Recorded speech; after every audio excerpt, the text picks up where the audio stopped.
اور لوگوں سے اچھی باتیں کہنا اور نماز پڑھتے اور زکوٰۃ دیتے رہنا،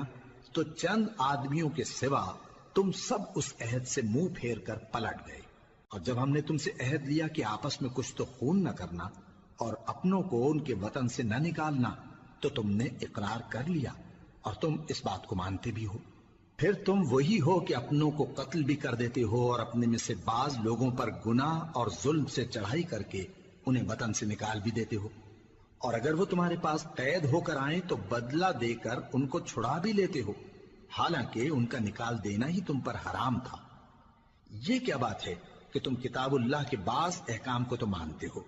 اور بعض سے انکار کیے دیتے ہو؟ تو جو تم میں سے ایسی حرکت کریں ان کی سزا اس کے سوا اور کیا ہو سکتی ہے کہ دنیا کی زندگی میں تو رسوائی ہو اور قیامت کے دن سخت سے سخت عذاب میں ڈال دیے جائیں۔ اور جو کام تم کر